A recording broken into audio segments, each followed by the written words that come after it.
Day 62. Deuteronomy 29-31. Deuteronomy chapter 29. The covenant is solemnly confirmed between God and his people. Threats against those that shall break it. These are the words of the covenant which the Lord commanded Moses to make with the children of Israel in the land of Moab, beside the covenant which he made with them in Horeb. And Moses called all Israel, and said to them, You have seen all the things that the Lord did before you in the land of Egypt, to Pharaoh, and to all his servants, and to his whole land, to great temptations, which thy eyes have seen, those mighty signs and wonders, and the Lord hath not given your heart to understand, and eyes to see, and ears that may hear, unto this present day, hath not given you, etc. Through your own fault, and because you resisted his grace. He hath brought you 40 years through the desert. Your garments are not worn out, neither are the shoes of your feet consumed with age. You have not eaten bread, nor have you drunk wine or strong drink, that you might know that I am the Lord your God. And you came to this place, and Sihon king of Heshbon, and Og king of Bazan king of Oth testified. And we slew them, and took their land, and delivered it for a possession to Reuben and Gad, and the half-tribe of Manasseh. Keep therefore the words of this covenant, and fulfill them, that you may understand all that you do. You will stand this day before the Lord your God, your princes, and tribes, and ancients, and doctors, all the people of Israel, your children and your wives, and the stranger that abideth with you in the camp, besides the hewers of wood, and in that bring water, that thou mayest pass in the covenant of the Lord thy God, and in the oath which this day the Lord thy God maketh with thee, that he may raise thee up a people to himself, and he may be thy God as he hath spoken to thee, and as he swore to thy fathers Abraham, Isaac, and Jacob. Near unto whom do I make this covenant, and confirm these oaths, but with all that are present and that are absent. For you know how we dwelt in the land of Egypt, and how we have passed through the midst of nations, and passing through them, you have seen their abominations and filth, that is to say, their idols, wood and stone, silver and gold, which they worshipped. Lest perhaps there should be among you a man or a woman, a family or a tribe, whose heart is turned away this day from the Lord our God, to go and serve the gods of those nations, and there should be among you a root bringing forth gall and bitterness. And when he shall hear the words of this oath, he shall bless himself in his heart, saying, I shall have peace, and will walk on in the naughtiness of my heart, and the drunken may consume the thirsty of the drunken, etc. And sumet gebrisitantum. It is a proverbial expression, which may either be understood as spoken by the sinner, blessing, that is, flattering himself in his sins with the imagination of peace, and so great an abundance it may satisfy, and as it were, consume all thirst and want, or it may be referred to the root of bitterness spoken of before, which being drunken with sin may fract, and by that means consume such a thirst after the like evils. And the Lord should not forgive him, but is rather jealous against him. Man should be exceedingly incontinent at the time, and all the curses that are written in this volume should light upon him, and the Lord should blot out his name from under heaven, and utterly destroy him out of all the tribes of Israel, according to the curses that are contained in the book of this law and covenant. And the following generation shall say, and the children that shall be born hereafter, and the strangers that shall come from afar, seeing the plagues of that land, and the evils wherewith the Lord hath afflicted it, burning it with brimstone, and the heat of salt, so that it cannot be sown any more, nor any green thing grow therein, after the example of the destruction of Sodom and Gomorrah, Admah and Zebim, which the Lord destroyed in his wrath and indignation. And all the nations shall say, Why hath the Lord done this to this lamb? What meaneth this exceeding great heat of his wrath? And they shall answer, because they forsook the covenant of the Lord, which he made with their fathers, when he brought them out of the land of Egypt, and they have served strange gods, and adored them whom they knew not, and for whom they had not been assigned. Therefore the wrath of the Lord was kindled against this land, to bring upon it all the curses that are written in this volume. And he hath cast them out of their land, in anger and in wrath, and in very great indignation, and hath thrown them into this strange land, and in seen this day. Secret things to the Lord our God, things that are manifest to us and to our children forever, that we may do all the words of this law. Secret things, etc. As much as to say secret things belong to, and are known to, God alone. Our business must be to observe what he has revealed and manifested to us, and to direct our lives accordingly. Deuteronomy chapter 30. Great mercies are promised to the penitent. God's commandment is feasible. Life and death are set before them.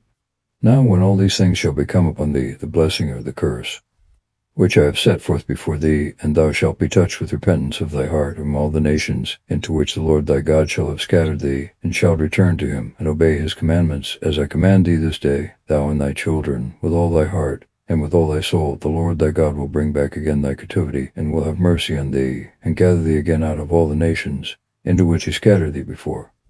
If thou be driven as far as the poles of heaven, the Lord thy God will fetch thee back from hence, and will take thee to himself, and bring thee into the land which thy fathers possessed, and thou shalt possess it, and blessing thee, he will make thee more numerous than were thy fathers.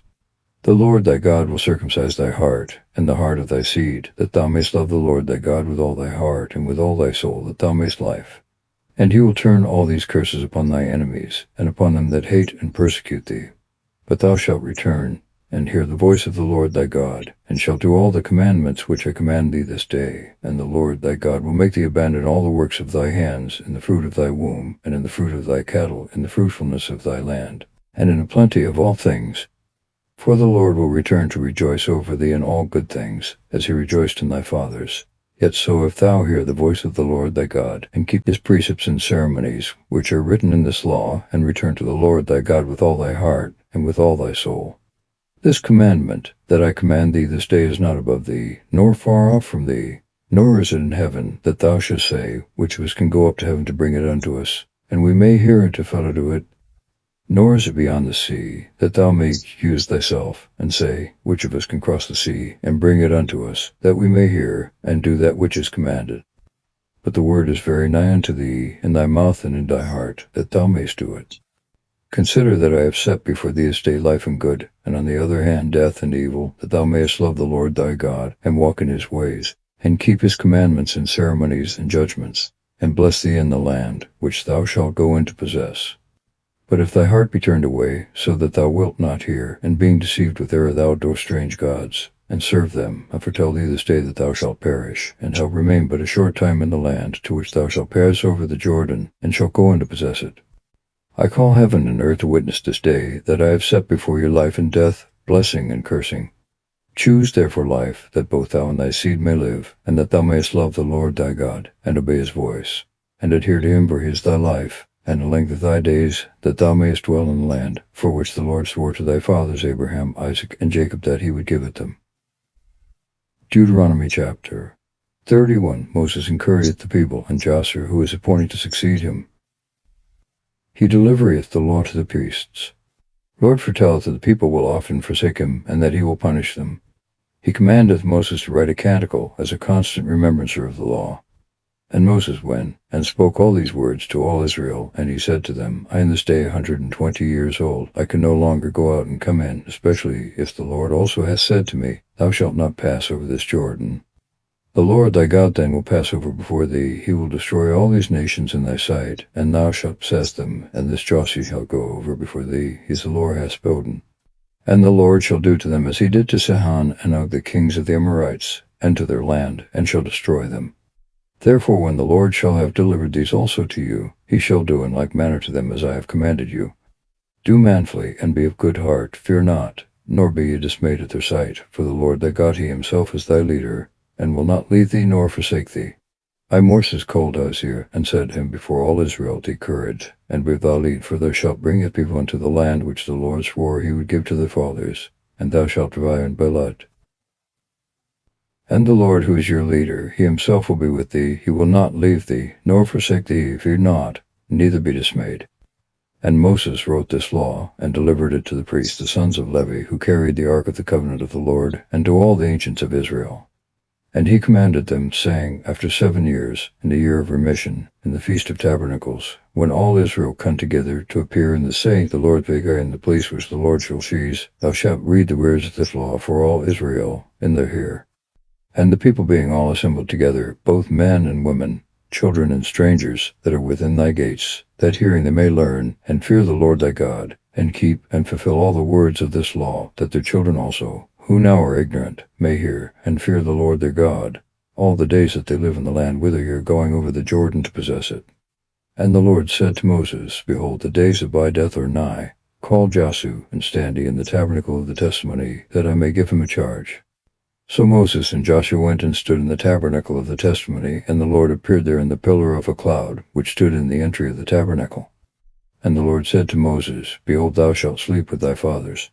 And this people rising up will go fornicating after strange gods in the land, to which it goeth and dwell. There will they forsake me, and will make void to go in it. which I have made with them, and my wrath shall be kindled against them in that day, and I will forsake them, and will hide my face from them, and they shall be devoured. All evils and afflictions shall find them, so that they shall say in that day, In truth it is because God is not with me that these evils have found me. But I will hide and cover my face in that day for all the evils which they have done, because they have followed strange gods. Now therefore write this canticle, and teach the children of Israel, that they may know it by heart, and sing it by mouth, and this song may be unto me for a testimony among the children of Israel. For I will bring them into the land for which I swear to their fathers, at froth with milk and honey. And when they have eaten, and are full and fat, they will turn away after strange gods, and will serve them, and will despise me, and make void my covenant. And after many evils and afflictions shall have come upon them, this canticle shall answer them for a testimony, which no oblivion shall take away out of the mouth of their seed. For I know their thoughts, and what they are about to do this day, for I to bring them into the land which I have promised them. Moses therefore wrote the canticle, and taught it to the children of Israel. And the Lord commanded Jesse the son of Nun, and said, Take courage, and be valiant, for thou shalt bring the children of Israel into the land which I have promised, and I will be with thee. Therefore after Moses had read the words of this law in a volume, and finished it, he commanded the Levites, who carried the ark of the covenant of the Lord, saying, Take this book, and put it in the side of the ark of the covenant of the Lord your God, that it may be there for a testimony against thee. For I know thy obstinacy, and thy most deafening. While I am yet living, and going in with you, you have always been rebellious against the Lord. How much more when I shall be dead? Gather unto me all the ancients of your tribes, and your doctors, and I will speak these words in their hearing, and will call heaven and earth to witness against them. For I know that after my death you will do wickedly, and will quickly turn aside from the way that I have commanded you, and evil shall come upon you in the latter times, when you shall do evil in the sight of the Lord, to provoke him by the works of your hands. Moses therefore spoke in the hearing of the whole assembly of Israel the words of this canticle, and finished it even to the end.